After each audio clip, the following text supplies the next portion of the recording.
नमस्कार, मैं दीपक शर्मा, मेरे यूट्यूब मंच पर आपका स्वागत।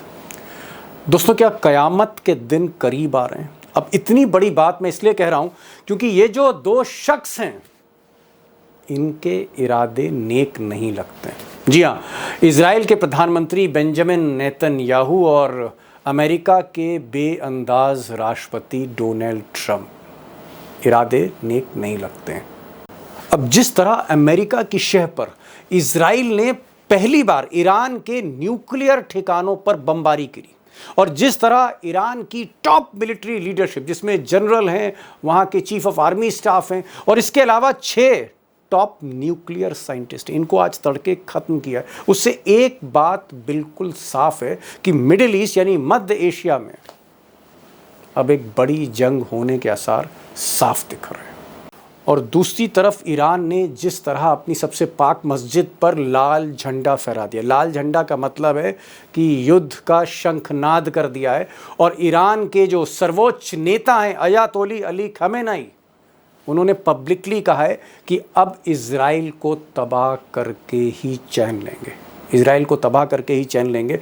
और दूसरी तरफ ट्रंप इजराइल के साथ पूरी तरह खड़े हो गए हैं और वहीं पुतिन, रशिया के राष्ट्रपति पुतिन, ईरान के साथ खड़े हैं। यही नहीं, इस पूरे ध्रुव में ये जो दो ध्रुव हैं, एक तरफ इजराइल है और ईरान है, एक तरफ रशिया है और अमेरिका है, इसमें और कई देश हैं जो मैं आपको आगे बढ़ाऊंगा, जो अमेरिका के साथ जा रहे हैं। और कुछ देश ऐसे हैं जो ईरान और रूस और चीन के साथ जा रहे हैं। यानी कहीं ना कहीं ये जो युद्ध शुरू हो रहा है, ये महायुद्ध में भी तब्दील हो सकता है। जी हाँ, और सबसे बड़ी बात यह है कि अरब देश का जो सबसे बड़ा मुल्क है सऊदी अरब, वो भी पहली बार ईरान के साथ खड़ा हुआ दिखाई दे रहा है। यही नहीं, टर्की और कतर भी सोच रहे हैं उस तरफ जाने की। और आप कह सकते हैं कि अरब देश कहीं ना कहीं उनमें ध्रुवीकरण हो रहा है। और सबसे इंपॉर्टेंट डेवलपमेंट ये है कि कुछ ही दिन पहले, इस हमले के कुछ ही दिन पहले, सऊदी अरब के रक्षा मंत्री पहली बार तेहरान गए, ईरान की राजधानी गए और वहाँ उनकी मिलिट्री अलायंस को लेकर ईरान के सर्वोच्च नेता खमेनी, अयातोला अली खमेनी से लंबी बातचीत हुई। तो दोस्तों, जो सबसे बड़ा सवाल है कि क्या मिडिल ईस्ट में, खाड़ी देशों में, अरब में युद्ध होने के आसार हैं, युद्ध शुरू होने जा रहा है। क्योंकि इजराइल ने हमला किया है, उसके बाद ईरान हमला करने जा रहा है। ट्रंप ने कह दिया है कि ईरान जो है तैयार हो जाए, क्योंकि अगला हमला जो इजराइल का होगा वो कल्पना से परे होगा। यानी ट्रंप चाह रहे हैं कि ईरान रिटेलिएट ना करे। उधर ईरान कह रहा है कि हम तबाह करके ही चैन लेंगे। सवाल इस बात का है कि क्या ये जो युद्ध होने जा रहा है, ये आगे चलकर महायुद्ध में तब्दील हो सकता है, पूरी दुनिया को कहीं ना कहीं इन्वॉल्व कर सकता है। अब इस वीडियो में आज मैं इस मुश्किल सवाल का जवाब देने की पूरी कोशिश करूंगा। और पहली बार हमारे साथ जंग की ज़मीन से जुड़ रहे हैं, लाइव जुड़ रहे हैं इफ्तिखार गिलानी साहब, जो कई बरसों से, चाहे ईरान हो, चाहे वो फिर इजराइल हो, या फिर फ़िलिस्तीन हो, या फिर सऊदी अरब हो, या यमन हो, उसकी लीडरशिप के डायरेक्ट टच में। अब दोस्तों, बड़ी खबर पर आने से पहले मुझे आप सिर्फ 2 मिनट दीजिए कि मैं थोड़ा सा रिकैप कर दूं कि नौबत आई कैसे। ये जो युद्ध की नौबत आ रही, महायुद्ध की नौबत आ रही, इसके पीछे वजह क्या है? वजह यह है कि इजराइल और अमेरिका, इन दोनों का ये कहना था, उसमें कई यूरोपीय देश भी थे, कि ईरान न्यूक्लियर हथियार बनाने की तैयारी कर रहा है। और 4 दिन पहले बेंजामिन नेतन्याहू, जो इजराइल के प्रधानमंत्री, इन्होंने सार्वजनिक तौर पे कहा कि ईरान 15 न्यूक्लियर मिसाइल बनाने के बिल्कुल करीब पहुंच गया है और कुछ ही हफ्ते में ये मिसाइल बन के तैयार हो जाएगी, जो पश्चिमी देशों के खिलाफ, खासकर इजराइल के खिलाफ इस्तेमाल हो सकती। इसके बाद ही CIA और मोसाद, ये दोनों इंटेलिजेंस एजेंसी हैं, CIA अमेरिका की एजेंसी है, मोसाद इजराइल की एजेंसी है, इनकी पूरी एक तैयारियां होती हैं। और आज तड़के 200 इजरायली जेट फाइटर, जिसमें अमेरिका का सबसे advance aircraft fighter plane F-35 है, ये एयर रेड्स करते हैं ईरान पे और वहाँ पर 100 टारगेट चुनते हैं। और इसमें जो ज़्यादातर टारगेट हैं उसमें न्यूक्लियर असेट्स हैं और बैलिस्टिक मिसाइल साइट्स हैं। और यहाँ पर एक चीज़ मैं ऐड करना चाहूँगा कि जिस न्यूक्लियर साइट को अटैक किया गया तेहरान की, उसका नाम नतांज है और ये तेहरान जो ईरान की राजधानी उससे 135 मील दूर है। एक और इम्पॉर्टेंट डेवलपमेंट हुआ, एक तरफ तो न्यूक्लियर एसेट्स, बैलिस्टिक मिसाइल के एसेट्स को तबाह करने की पूरी जो है कोशिश करी इजरायली फाइटर जेट्स ने। अब इसके अलावा जो टॉप मिलिट्री लीडरशिप है ईरान की, जिसमें वहाँ के army chief major general Mohammad Bagheri हैं, इसके अलावा आर्मी कमांडर हैं, इम्पॉर्टेंट आप कह सकते हैं उनके मिलिट्री लीडर जनरल हुसैन सलामी, ये इनको जो है रिहायशी रेजिडेंशियल एरिया में इनको असैसिनेट किया गया, इनको वहाँ पर मारा गया मिसाइल अटैक में। इसके अलावा 6 न्यूक्लियर साइंटिस्ट जो न्यूक्लियर प्रोजेक्ट से जुड़े हुए थे, जिसमें सबसे इम्पॉर्टेंट हैं मोहम्मद मेहंदी तेहरानची। अब ये जो मेहंदी हैं, मोहम्मद मेहंदी, यही आप कह सकते हैं कि टॉप लीडर थे जो न्यूक्लियर मिसाइल तैयार कर रहे थे। इनको भी आज मिसाइल अटैक में इनको भी ख़त्म कर दिया गया है। और ठीक इस हमले के बाद ईरान के जो सर्वोच्च नेता हैं खामेनेई, उन्होंने ऐलान किया, सार्वजनिक ऐलान किया कि जब तक हम इजराइल को तबाह नहीं कर देते हम चैन की नींद नहीं सोएंगे। और इसके कुछ ही देर बाद डोनाल्ड ट्रंप, जी हाँ, बेअंदाज राष्ट्रपति डोनाल्ड ट्रंप, इनका स्टेटमेंट आया। उन्होंने कहा कि या तो ईरान डील कर ले न्यूक्लियर को लेकर, अपने न्यूक्लियर मिशन को यहीं समाप्त कर दे, वरना जो अगला अटैक होगा, अगला हमला होगा, वो कल्पना के परे होगा। यानी कुल मिलाकर एक युद्ध या महायुद्ध की भूमिका तैयार होती हुई दिख रही है। अब दोस्तों, होने क्या जा रहा है? क्या वाकई महायुद्ध के आसार दिख रहे हैं? क्योंकि ईरान ने ठान लिया कि इजराइल को वो तबाह करेगा, उधर अमेरिका और इजराइल ने ठान लिया है कि वो किसी भी तरह से सारे न्यूक्लियर एसेट्स, मिलिट्री एसेट्स, उसको ख़त्म करेंगे ईरान के। अब इस तरह की सिचुएशन है जहां सऊदी अरब, कतर, टर्की कुछ और सोच रहे हैं, पहली बार वो झुक रहे हैं ईरान की तरफ। उधर रूस और चाइना भी ईरान के साथ खड़ा हुआ है। इधर पश्चिमी यूरोप में कई ऐसे देश हैं जो अमेरिका और इजराइल के साथ खड़े हैं। कुल मिलाकर स्थिति जो मैं कहूँ, ऐसा लग रहा है जैसे वाकई क़यामत आने जा रही है, ऐसा लग रहा है। आज 2 खास मेहमान हैं और मैंने कोशिश करी आपको आज रूबरू कराऊँ, जो जंग की ज़मीन पर रिपोर्टिंग कर रहे हैं, लाइव रिपोर्टिंग कर रहे हैं। इफ्तिखार गिलानी साहब, वो आज साथ में होंगे, रहते टर्की में हैं लेकिन पूरे मिडिल ईस्ट को कवर करते हैं, चाहे ईरान हो, चाहे सऊदी अरब हो, चाहे फिर वो फ़िलिस्तीन और इज़राइल का कन्फ्लिक्ट हो, उसको वो कवर करते रहे बरसों से। वो पहली बार आज लाइव हो रहे हैं। उनको सुनिएगा, हिंदी भी बोल लेते हैं क्योंकि उससे पहले उन्होंने हिंदुस्तान में रिपोर्टिंग काफ़ी बरसों से की है। और हमारे साथ जियो पॉलिटिक्स के एक्सपर्ट, यानी एशिया पर बारीक निगाह रखने वाले विशेषज्ञ ओंकारेश्वर पांडे साहब भी होंगे। पांडे साहब को सुनिए। और टर्की से लाइव हो रहे हैं इफ्तिखार गिलानी साहब, उनको भी सुनिए और एक बड़ी तस्वीर को समझने की कोशिश कीजिए, होने क्या जा रहा है आने वाले दिनों में। मेरा पहला सवाल गिलानी साहब से ही होगा। गिलानी साहब, ये जो अचानक, हालांकि अचानक मैंने शब्द सही नहीं कहा, ये जो एकदम से हमने देखा कि जिस वक्त ईरान और अमेरिका की बातचीत हो रही न्यूक्लियर पे, इजराइल अटैक कर देता है और टॉप मिलिट्री लीडरशिप जो है वो उसकी जो है तबाह कर देता है ईरान की। मेरा सवाल ये है कि ये जो इजराइल का जो ताजा हमला है और ईरान की जो टॉप मिलिट्री लीडरशिप, उसके जो न्यूक्लियर साइट्स हैं वहां पर हमला, क्या इसके पीछे अमेरिका है? क्योंकि आप मिडिल ईस्ट में, आप कई बार ईरान जा चुके हैं, आप चाहे वो पैलेस्टीन हो, चाहे वो जॉर्डन हो, चाहे वो सऊदी अरब हो, चाहे वो यमन हो, आपका सारा एरिया समझा हुआ है और मैं कह सकता हूं कि वॉर की रिपोर्टिंग जमीन पर आप कर रहे हैं और ये हमारी खुशकिस्मती है कि आप हमारे साथ में। मैं चाहता हूं कि क्या ये जंग की शुरुआत है? जो आज जिस तरह से इजराइल ने अटैक किया, ये वाकई एक सरप्राइज था पूरे रीजन के लिए। हाँ, अमेरिका को कल बता दिया गया था, कल रात को अमेरिका को बता दिया गया था कि हम इजराइल ने कि वो हमला कर रहे हैं। और ये भी बताया अब कि अब इजरायली कैबिनेट ने उसको ट्यूसडे को उसको अप्रूव कर दिया था, लेकिन उन्हें टाइम उन्होंने प्राइम मिनिस्टर के ऊपर छोड़ा था और उन्होंने आज चूज किया। और इससे उन्होंने जो ना एक तरह से समझें कि आप एक तरह से कहते हैं कि एक ही पत्थर से जो है 2 जानवर, हिटिंग द 2 मारना। इन्होंने टॉक्स होने वाली थी अमेरिका और ईरान की, उसको अब खत्म कर दिया। और उसके अलावा जो है ईरान की जो मिलिट्री लीडरशिप की जिसकी आप बात कर रहे हैं, उसको उन्होंने खूब नुकसान पहुंचाया। लेकिन अगर आप इसमें हैरत की बात यह है कि न्यूक्लियर साइट्स या न्यूक्लियर के जो एक्चुअल न्यूक्लियर रिएक्टर्स हैं, उनको कुछ ज्यादा नुकसान नहीं पहुंचा है, क्योंकि कोई ओके। रेडिएशन क्योंकि रेडिएशन किसी भी जो सीटीबीटी के जो सेंटर्स हैं यहाँ अराउंड मिडिल ईस्ट में, उनमें किसी ने भी रेडिएशन की अभी तक रिपोर्ट नहीं किया कि रेडिएशन किसी लेवल से ज्यादा है। लिहाजा नांट्स का जो मिलिट्री जो है उसमें से बताया जाता है कि रिएक्टर चूंकि काफी अंडरग्राउंड है, इसलिए उसको शायद नुकसान नहीं पहुंचा, लेकिन वो पूरा और ग्राउंड जो जितनी भी फैसिलिटी उसकी वो पूरी नष्ट हो चुकी हैं। और वो लेकिन बाकी न्यूक्लियर रिएक्टर जैसे इस्फहान में जो मिसाइल उसको निशाना बनाया गया है, लेकिन वहां इनका मिलिट्री रिएक्टर्स हैं।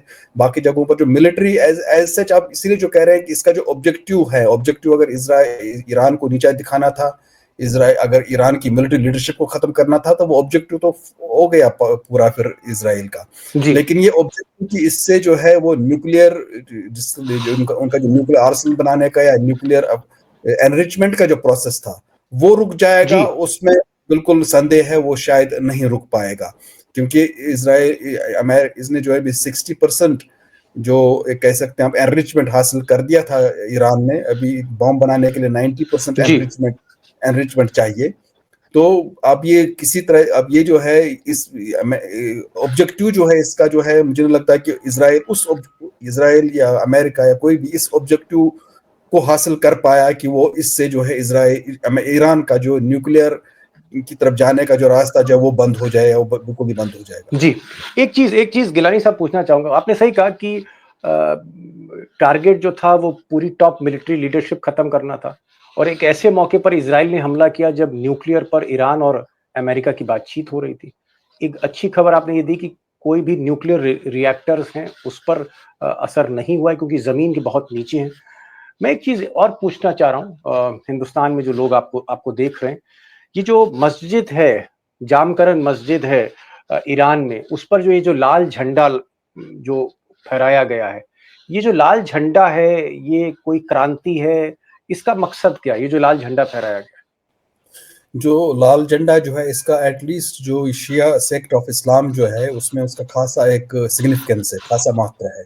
ये लाल झंडा जो है इसको सिग्निफाई करता है जो एक बैटल हुई थी करबला में, जो जी उसको सिग्निफाई करता है। जो करबला का जो इराक में जो वहां पर जो जी। दरगाह है हुसैन की जो, तो उसका ये, क्योंकि उस वक्त जो कहते हैं कि उस वक्त जो उन शहीद जो मरे हुए थे उनकी जो खून जो है इमाम उनसे हुसैन साहब। हुसैन साहब, ये लिहाजा इसका वो सिग्निफिकेंस है, खासतौर पर जो शिया इस सेक्टर जो मानने वाले हैं नहीं तो उन्हें। क्या गिलानी साहब, ये जो इमाम हुसैन की याद, वो जो करबला की कुर्बानी और उसके बाद ये लाल झंडा, इसका मकसद क्या है? कि हम जंग के लिए तैयार हैं, अब हम बदला लेने जा रहे हैं, शहादत का इसका समय आ गया, ये मैसेज है? एग्जैक्टली इसका मैसेज यही है। एक तरह से एक ऐसा कह सकते हैं कि जिस तरह से एक वॉर क्राई होती है, वॉर क्राई एक तरह से वॉर का एक ओके। सिंबल है, वॉर का एक सिंबल है ये जो हमारे यहाँ है। हिंदी में कहते हैं शंखनाद। एग्जैक्टली शंखनाद। वही जी वो जी। exactly। तो शंखनाद कर दिया गिलानी साहब। इस वक्त मैं दोस्तों को बता दूं कि मिडिल ईस्ट में है, और ईरान और इसराइल के कन्फ्लिक्ट, इसराइल और पैलेस्टाइन के कन्फ्लिक्ट, उसको कवर कर रहे हैं, जमीन पर कवर कर रहे हैं। अक्सर ये मिडिल ईस्ट के किसी न किसी मुल्क में होते हैं। ये इस वक्त अंकारा में है, टर्की में है। उससे पहले हिंदुस्तान में थे, और हिंदुस्तान में भी इन्होंने रिपोर्टिंग करी है, तभी से मैं इनको जानता हूँ। मैं जरा अब पांडे जी के पास जा रहा हूँ, ओंकारेश्वर पांडे जी। ओंकारेश्वर जी भाई, आपकी निगाहें तो ऊपर से देख रही, जमीन से तो ये गिलानी साहब हैं, आप ऊपर से सारी चीजें देख रहे हैं, बर्ड्स आई व्यू कहते हैं। क्या आपको लगता है कि ये जो कुछ हो रहा है मिडिल ईस्ट में, जिस तरह से इसराइल ने हमला किया, उसकी टॉप मिलिट्री लीडरशिप इसराइल ने खत्म करी, उसके बाद गिलानी साहब ने कहा कि ईरान ने वो जो लाल झंडा है वो फहरा दिया, शंखनाद कर दिया युद्ध का, क्या हम इसे माने कि अमेरिका भी इसमें इन्वॉल्व होगा आगे पीछे? और अगर अमेरिका इन्वॉल्व होता है इस जंग में, तो हो सकता है, मैं छोटे मुंह बड़ी बात कह रहा हूं, क्या फिर तीसरा विश्व युद्ध जैसी स्थिति हो सकती? कई देश फिर हम देखेंगे आगे पीछे खड़े हैं, कुछ देश इसराइल के पीछे, कुछ ईरान के पीछे। एक ऐसी सिचुएशन बन सकती है अगर ये जंग बढ़ी। बहुत बड़ा फ्लैश पॉइंट जो है वो हो गया है दीपक जी। अभी हाल के दिनों में हम लोगों ने रूस में देखा, जहां यूक्रेन ने रूस के एक साथ 40 से ज्यादा विमान उड़ा दिए। वो एक एक ऐसा मौका था जिसको कहा गया कि पर्ल हार्बर से बड़ा मौका है, और आज नहीं तो कल उसका रूस जो है बदला लेगा। उसके बाद ही उसने सीज फायर वगैरह की बातें यूक्रेन के साथ खत्म कर दी। अब ये दूसरा मौका है जो विश्व को ये बतला रहा है कि हम तीसरे विश्व युद्ध को की तरफ जा सकते हैं। आज जो ओके। अयातुल्लाह खुमैनी ने वहां से जो संदेश दिया है, उसने लिखा है कि अब हम नहीं बोलेंगे, अब हमारी ताकत बोलेगी। उसने साफ साफ ये कहा है कि इजराइल ने अपनी तकदीर का फैसला खुद लिख दिया है, और अब हम जो जवाब देंगे, हम बोलेंगे नहीं कि हम क्या जवाब देंगे, लेकिन हम जवाब देंगे। ईरान के प्रधानमंत्री ने भी उतनी ही कड़ी भाषा का इस्तेमाल किया है। दरअसल पिछले 1 महीने से लगातार घटनाएं हो रही थी जिसमें इजराइल ने कई बार हमले किए, कई बार ईरान पर हमले किए। और आपको मालूम है कि ईरान जो है वो लैंड साइज में इजराइल से बहुत ही ज्यादा बड़ा है। अगर इजराइल की का पूरा लैंड साइज देखें तो 22,000 स्क्वायर किलोमीटर है, तो ये 16 लाख स्क्वायर किलोमीटर में फैला हुआ है। अगर ईरान का जो पॉपुलेशन है वो 9 करोड़ से ऊपर है, 10 करोड़ के आसपास है, तो इनकी 1 करोड़ के आसपास है, 1 करोड़ 1 लाख के आसपास इजराइल जी। की आबादी। लेकिन टेक्निकली ये बहुत साउंड है, इसीलिए इन्होंने फलस्तीन में, गाजा में, जिस जगह पे आपने देखा, ये प्रिसाइजन अटैक करने में इजराइल जो है वो माहिर है, और पीछे अमेरिका का समर्थन है। ये बातचीत होनी थी अभी, जो कि उसके न्यूक्लियर जो संवर्धन की जो बात हो रही है, एनरिचमेंट की, वो उसके करीब पहुंच गया था। ये अटैक ईरान इस पे इजराइल ने क्यों किया ईरान पर, ये कह के कि साहब ये करीब करीब यहां तक पहुंच गए थे, और अगर हम ना अटैक करते तो ये हमको बर्बाद करने की स्थिति में थे, इसलिए करना पड़ा। ये अलग बात है कि उनके प्रिसाइजन अटैक के बावजूद ईरान के टॉप मिलिट्री कमांडर्स तो मारे गए हैं, चीफ ऑफ डिफेंस स्टाफ मारा गया, उसके नीचे के 2-3 और लोग मारे गए, 2-3 न्यूक्लियर साइंटिस्ट मारे गए हैं, 2-3 सिविलियन मारे गए हैं। उन सिविलियंस का नाम नहीं लिया जा रहा है, लेकिन वो भी बहुत ही सिग्निफिकेंट लोग हैं जो मारे गए हैं। तो जी। एक तरह से वहां के लीडरशिप को खत्म कर किया है इजराइल ने। अब बारी है ईरान की। ईरान इसका कैसा जवाब देगा, ये हम लोगों ने उस समय देख लिया था जिस समय हमास के साथ और फिलिस्तीन के साथ गाजा पर जो हमले हो रहे थे। एक साथ 100 मिसाइल दागे थे ईरान ने। ईरान से इजराइल का जो डिस्टेंस है जो है वो करीब 1600 किलोमीटर है। बावजूद इसके ईरान ने जबरदस्त हमला किया था। और अब मुझे लगता है कि कुछ ही दिनों में, हो सकता है 1-2 दिनों में हो जाए या 1-आध हफ्ते लग जाए तैयारी करने में, लेकिन एक जबरदस्त हमला होगा, और ये हमला किसी भी रूप में जा सकता है, किसी ओके। भी रास्ते पर ले जा सकता है, चाहे वो तीसरे विश्व युद्ध का ही रास्ता क्यों ना हो। जी। बड़ी बात कह रहे हैं पांडे साहब, कह रहे हैं कि कहीं ना कहीं तीसरे विश्व युद्ध की तरफ एक higher engagement of other countries ना हो जाए, कि जहां ईरान के पीछे जो कंट्रीज खड़ी हैं, वो चाहे रशिया हो, चाइना हो या और देश हो, और इधर इसराइल के साथ अमेरिका और तमाम मुल्क खड़े हैं नेटो के। एक कन्फ्लिक्ट हो सकता है, बड़ा कन्फ्लिक्ट हो सकता है।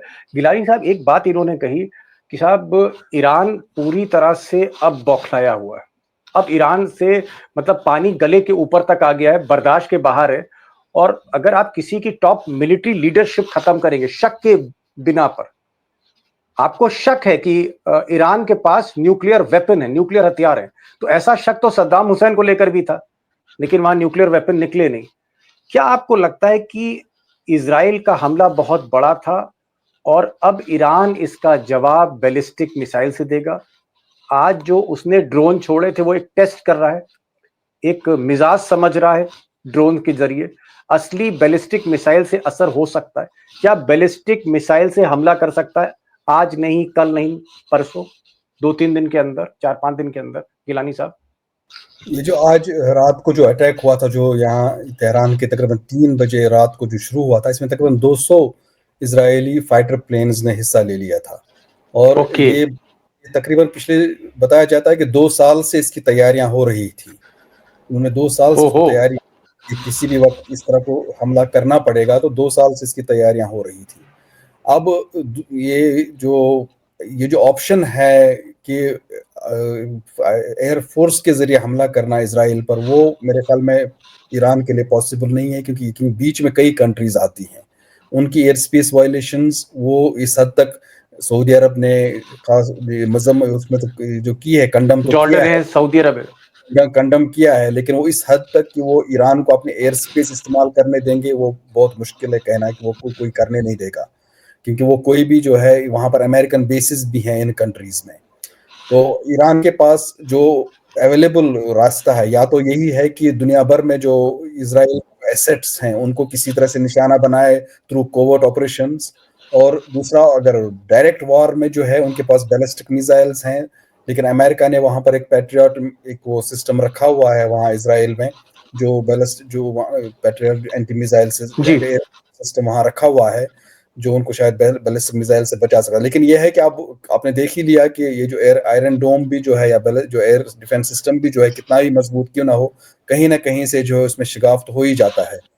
जी। तो जो और दूसरा उनका जो ऑप्शन है दूसरा ये है कि यमन के रास्ते, यमन और ईरान से जो है वो हमला कर सकते हैं इजराइल के ऊपर, लेकिन जरूरी नहीं है कि वो हमला अभी हो, जरूरी नहीं है कि हमला जो है बैलिस्टिक मिसाइल के जरिए ही हो, वो हमला कोवर्ट ऑपरेशंस के थ्रू भी हो सकता है।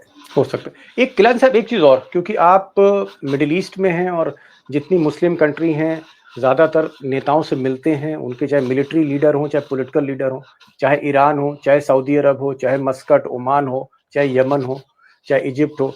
मैं ये जानना चाह रहा हूं कि इस वक्त मिजाज क्या है, खासकर जो मुस्लिम कंट्रीज हैं उनको एक बहुत बड़ा शॉक लगा है, और क्या ईरान के सपोर्ट में, जैसे आज सऊदी अरब ने सपोर्ट दिया है, सऊदी अरब ने चिट्ठी कहा है कि हमें हमारे भाई ब्रदर ईरान बोला है उसने, और जो हमला हुआ हम इसकी निंदा करते हैं। क्या आपको लगता है कि मुस्लिम देश अल्टीमेटली ईरान के साथ खड़े हो सकते हैं अगर यूएस और इजराइल ने इस तरह के हमले को और तेज किया? देखिए, जो एक सबसे ये जो कंट्रीज थी गल्फ में, उनको एक ईरान का एक खौफ था। ईरान वैसे जो खौफ वैसे ही नहीं था, क्योंकि ईरान ने जो कुछ एक आर्क ऑफ रेजिस्टेंस बना के रखा हुआ था, यहाँ से शाम से लेकर बहरीन तक ऑलमोस्ट एक जो आर्क ऑफ रेजिस्टेंस बना के रखा था। इसने जो एक सुन्नी मुस्लिम कंट्रीज जो हैं ये इनके लिए ये अब इसराइल से ज्यादा ईरान को एक सिक्योरिटी थ्रेट मानते थे, और उसके लिए उनको अमेरिका की जरूरत पड़ती थी। लेकिन अब शाम और फिर लेबनान में जो है ईरान की जो हिजबुल्लाह जो है वहां पर प्रेसिडेंट का इलेक्शन ही नहीं होने देते थे।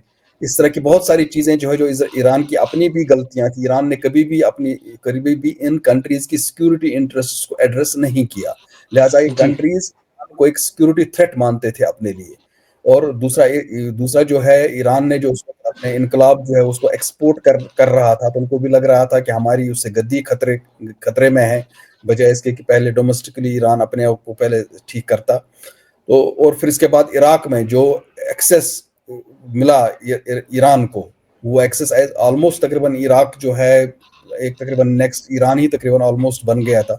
तो लिहाजा इनको एक थ्रेट था। वो जब गाजा की जंग हुई या उसके बाद उसके जो कंस्केडिंग इफेक्ट्स हुए, जो जिसमें सीरिया और जिसमें जो लेबनान से ईरान को निकलना पड़ा, तो वो security threat in gulf Nations के लिए अब कम हो गया, और दोबारा जो उनका सिक्योरिटी थ्रेट जो है ना दोबारा इजराइल की तरफ अब दोबारा मतलब आप ये कहना चाह रहे हैं, मैं थोड़ी सी बात आसानी से कर दूं, आप ये कह रहे हैं कि ईरान चाहे सऊदी अरब की बादशाहत हो, सल्तनत हो, चाहे यूएई हो, चाहे कुवैत हो, चाहे बहरीन हो, चाहे फिर ओमान हो, इनके बादशाहों के लिए, सल्तनत के लिए एक तरह का खतरा था। लेकिन गाजा के युद्ध के बाद जिस तरह से ईरान ने मदद की फिलिस्तीनियों की, खुलकर सामने आए मुस्लिम्स के लिए, आपका कहना है कि अब मुस्लिम जो कंट्रीज हैं उनका नजरिया बदला है ईरान के प्रति अब ट्रस्ट बदला है, और इजराइल टारगेट पे आप ये कहना चाहते हैं? एक वजह ये भी हुई उसकी कि ईरान का जो एक्सेस था खासतौर पर सीरिया में तो ईरान का डायरेक्ट कॉन्फ्रंट था गल्फ स्टेट्स और तुर्की के साथ। और चूंकि सीरिया में जो वहां पर विड्रॉ किया जो ईरान ने, और लेबनान में जिस तरह से उसको पॉलिटिकली विड्रॉ करना पड़ा, लिहाजा वो बिल्कुल अब इनके लिए थ्रेट नहीं है ईरान। थ्रेट नहीं, बड़ी बात। मतलब कहीं ना कहीं ये कह रहे हैं कि जो नया इक्वेशन है, जो मुस्लिम कंट्रीज का जो नया इक्वेशन है, उसमें ईरान को पहले से ज्यादा आप कह सकते हैं ट्रस्ट मिल रहा है, एतबार, भरोसा बढ़ा है मुस्लिम कंट्रियों का ईरान के प्रति, और वो जो एक तरह का कटुता थी वो कम हुई है, और जो टारगेट है वो इजराइल है इस वक्त और यूएस है। ओंकारेश्वर जी, एक चीज मैं आपसे पूछना चाहूंगा, क्योंकि आप हिंदुस्तान पाकिस्तान सबके एक्सपर्ट हैं और आप वॉल्यूम्स लिख सकते हैं इसके ऊपर। मैं एक चीज देख रहा था, कि पाकिस्तान की भाई दुश्मनी हमसे है, हिंदुस्तान से, सबको पता है।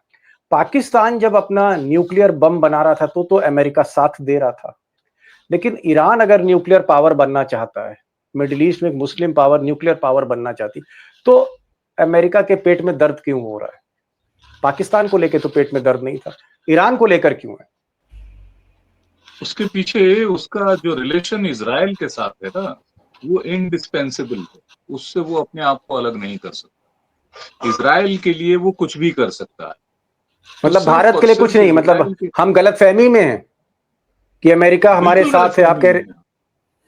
प्रेसिडेंट ट्रंप ने ये साफ साफ कह दिया था कि अमेरिका ने पाकिस्तान को $20 बिलियन की मिलिट्री सहायता दी है। $20 बिलियन, आप इमेजिन कीजिए कितनी बड़ी रकम है। उसके F-16 विमानों का बेड़ा वहां खड़ा है, जिसको अभी सिर्फ ये कहना है कि ठीक है आप इसको यूज कर सकते हो। वो तो अभी चाइनीज विमानों का इस्तेमाल कर रहा है। पाकिस्तान में अमेरिका का बहुत बड़ा मिलिट्री एसेट पड़ा हुआ है, जो उसको वो पूरी तरह इस्तेमाल नहीं कर रहा है। कल को वो कर सकता है। ये उसके पास एडिशनल फैसिलिटी, जो पैसे हैं, जो धन है, जो रिसोर्सेज हैं, वो तो है ही है। इजराइल के मामले में वो वहां नहीं चाहता कि समूचे मिडिल ईस्ट कंट्रीज में, अब 18 कंट्रीज हैं मिडिल ईस्ट में, 50 करोड़ की आबादी है। विश्व की आबादी से 4.6% ही होगा। लैंड भी इतना ही 5-6% का के आसपास लैंड होगा, कोई बड़ा नहीं है। लेकिन ये स्ट्रेटेजिकली बहुत इंपॉर्टेंट रीजन है। वहां पर वो चाहता है कि हमारी प्रेजेंस इजराइल के रूप में बनी रहे और इजराइल का डोमिनेंस बना रहे। इसलिए वो इजराइल को तो पूरा समर्थन देता है, लेकिन ईरान को किसी भी सूरत में वो ज्वाइंट कॉम्प्रिहेंसिव जो डायलॉग के लिए बात वो बनी, कमेटी बनी, उससे 2015 में बनी, 2018 में प्रेसिडेंट वो अमेरिका उससे बाहर हो गया। फिर E3 कंट्रीज ने उसको आगे ले जाने की कोशिश की, यूरोपियन कंट्रीज ने। लेकिन अब तो ये खत्म हो चुका है। अब ये बातचीत जो आप उसको ईरान को इतना दबा रहे हैं, कह रहे हैं कि नहीं तुम 3.6% से ज्यादा यूरेनियम बना नहीं सकते हो, और इजराइल कह रहा है कि हमारी जानकारी में ये 60% से ज्यादा बना चुके हैं। विद इन ए मंथ ये 10 मिसाइल बना सकते हैं ईरान का, उसका न्यूक्लियर मिसाइल। बड़ी बात आपने कही, आपने कहा कि पाकिस्तान में इसलिए न्यूक्लियर बम बनता गया क्योंकि अमेरिका को कोई सच्ची मोहब्बत थी नहीं, दिल लगी थी हिंदुस्तान के साथ। मोहब्बत जो सच्ची है अमेरिका को, वो इजराइल से है, और इस सच्ची मोहब्बत की बिना पर ईरान को वो न्यूक्लियर ताकत नहीं बनने दे रहा है। तो कहीं ना कहीं जो मोहब्बत है, एक जो आप कह सकते हैं जो रिश्ते हैं अटूट हैं इजराइल और अमेरिका के, इसलिए अमेरिका के पेट में दर्द हो रहा है। मैं एक चीज आखिरी सवाल करना चाहूंगा गिलानी साहब, मिडिल ईस्ट के आप मास्टर हैं, ऐसा कोई मुल्क नहीं, ऐसा कोई नेता नहीं जिसको आप जानते ना हो, और आप बरसों से वहां पर रिपोर्टिंग कर रहे हैं जंग की। अगर ये युद्ध बढ़ जाता, मुझे कहना नहीं चाहिए लेकिन एक हाइपोथेटिकल सिचुएशन, अगर ये वाकई युद्ध बढ़ जाता है, इजराइल और अमेरिका मिलकर तबाही कर देते हैं ईरान में, तेहरान में, क्या सऊदी अरब, क्या कुवैत, क्या यमन तो खैर है ही, ओमान, इस तरह के जो मुल्क हैं, इजिप्ट, जॉर्डन, ये जो मुस्लिम कंट्रीज हैं, अल्टीमेटली अगर ईरान में ज्यादा तबाही इजराइल और अमेरिका करते हैं, मोसाद करता है, CIA करती है, क्या मुस्लिम कंट्रीज ईरान के साथ अल्टीमेटली आएंगे? 3 मुस्लिम कंट्रीज के लिए ये बहुत ही कह सकते हैं कि बहुत मसला हो जाएगा, उनको क्या करना है, एक तरह से धर्म मसला हो जाएगा उनके लिए। वो है सऊदी अरब, कतर और तुर्की। यही 3 कंट्रीज हैं जो पावरफुल कंट्रीज हैं। और अगर ईस्टर्न मेडिटेरियन आप देखें, ईस्टर्न मेडिटेरियन में एक तरफ अगर इजराइल है तो दूसरी साइड पर तुर्की ही है जो एक मिलिट्री पावर है। तो ये इनका जो है ये क्या करते हैं वो बहुत मैटर करेगा, और इनके लिए तो बहुत ही धर्म संकट का मसला हो गया है अब, क्योंकि यही इन्हीं कंट्रीज में अमेरिका की बेसिस भी हैं। तुर्की में जो नॉर्दर्न मोस्ट फ्लैंक जो है नाटो का, वो यहाँ तुर्की में है। कतर में इसकी बेस है सेंटकॉम की। तो लिहाजा ये जो है ये एक बहुत बड़ा हो जाएगा इन 3 कंट्रीज के लिए, और यही 3 कंट्रीज मैटर भी करती हैं यहाँ पर इस रीजन में मिलिटरीली। ओके, बड़ी बात कही। गिलानी साहब कह रहे हैं, इफ्तिकार गिलानी कह रहे हैं कि टर्की एक मिलिट्री पावर है मिडिल ईस्ट यूरोप के एंट्रेंस पर। टर्की, कतर पैसे वाला मुल्क है, टेक्नोलॉजी उसके पास है, मीडिया उसके पास है, और सऊदी अरब के पास सब कुछ है। सऊदी अरब, कतर और टर्की को सोचना पड़ेगा दोस्तों कि भाई धर्म संकट है, कहाँ जाएं, धर्म के साथ चलें या पैसे के साथ जाएं या मिलिट्री के साथ जाएं। तो ये बहुत बड़ा क्वेश्चन है और गट नहीं, फीलिंग ये हो उसमें सकता है कि दीपक जी, जी मैं आ रहा हूँ दीपक ओंकार जी, शिव एक जी, आपके लास्ट पास आ लाइन रहा इसमें, हूँ, मैं आपके पास आ रहा लास्ट हूँ। लाइन तो इसमें। अच्छा, ये तीनों जो मुल्क हैं, तीनों मुल्क हैं, इनको डिसाइड करना है। अब मैं एक सवाल ओंकारेश्वर जी से कर रहा हूँ, ये तो मिडिल ईस्ट की बात बता दी, क्या जियो पॉलिटिक्स में जो दुनिया भर के बाकी देश हैं, क्या ये जंग बढ़ती है तो रूस और चाइना ईरान के साथ आएंगे कि नहीं आएंगे? Mister Pandey, last question. देखिए, रूस और चाइना पहले से ईरान के साथ खड़े हैं। ओके, यही दो कंट्रीज हैं जो जो इजराइल के एक्शंस को स्वीकार नहीं कर रहे हैं। हालांकि दोनों ने अभी उस तरह से रिएक्ट नहीं किया है। चाइना ने भी संतुलित तरीके से बात कही है कि भाई ये जंग नहीं करना चाहिए, शांति से अपनाना चाहिए। लेकिन पिछले काफी समय से मैं देख सकता हूं कि ईरान ही नहीं, समूचे मिडिल ईस्ट में चाइना ने अपने रिलेशन डेवलप किए। उसी तरह रशिया ने भी अपने रिलेशंस डेवलप किए हैं और जहां-जहां उसकी समस्याएं थी उसको दूर करने की कोशिश की है। तो ये दो कंट्री ऐसे हैं जो ईरान के साथ खड़े हो सकते हैं। ईरान के साथ जो इस्लामिक कंट्रीज जो हैं, ओआईसी के कंट्रीज, उनमें कई महत्वपूर्ण कंट्रीज के साथ उसकी प्रॉब्लम शिया और सुन्नी वाली है। इस वजह से भी जो है वो उसके साथ पूरी तरह नहीं आ पाते और उसमें पूरा का पूरा इन्फ्लुएंस अमेरिका का है। वो नहीं चाहते कि इस लड़ाई में, झगड़े में पड़ें और इसके पीछे जो है, आप देखिए ना, जी 79 से पहले तो इसी ईरान के बहुत अच्छे रिलेशंस थे इजराइल के साथ। लेकिन 79 में जब उसने वहां पे तख्ता पलट हुआ और इस्लामिक उसकी बात आई, फिर उसने फलस्तीन का समर्थन करना शुरू किया, सारी लड़ाई वहां से शुरू होती। सीधे सीधे अगर कहें तो इजराइल और ईरान की अपनी कोई लड़ाई नहीं, वो लड़ाई फलस्तीन की, गाजा की, इस्लाम की दूसरे वजहों से है। और वो लड़ाई लड़ाने वाला अमेरिका है। वो चाहता है कि जी, यहाँ पर जंग होती रहे ताकि हथियार बिकते रहें। ये है सिचुएशन वहां। बहरहाल एक एक एक तस्वीर जो खींची है ओंकारेश्वर पांडे ने, उन्होंने कहा कि चाइना और रूस पहले से ही ईरान के पीछे खड़ा है। इफ्तिकार गिलानी कह रहे हैं, अंकारा टर्की से हैं इस वक्त लाइव, ये कह रहे हैं कि सऊदी अरब, कतर और टर्की, ये जो तीन पावर्स हैं इस वक्त स्ट्रैटेजिक पावर्स हैं मिडिल ईस्ट की, इनको सोचना पड़ेगा। और मुझे ऐसा लगता है कि कहीं ना कहीं अगर इजराइल का जुल्म बढ़ता है या अमेरिका ज्यादा तबाही करता है, तो हो सकता है कि जो शिया सुन्नी की लाइन है ये भी खत्म हो जाए और कहीं ना कहीं इंसानियत की वजह से सबको ईरान के पीछे खड़ा होना पड़े, चाहे वो सऊदी अरब हो, कतर हो, ये हो। जहाँ तक हिंदुस्तान की बात है, हिंदुस्तान के लिए बड़ी एक ऐसी स्थिति है जहाँ ईरान से हम तेल लेते हैं, इसराइल से टेक्नोलॉजी लेते हैं, वेपन्स लेते हैं।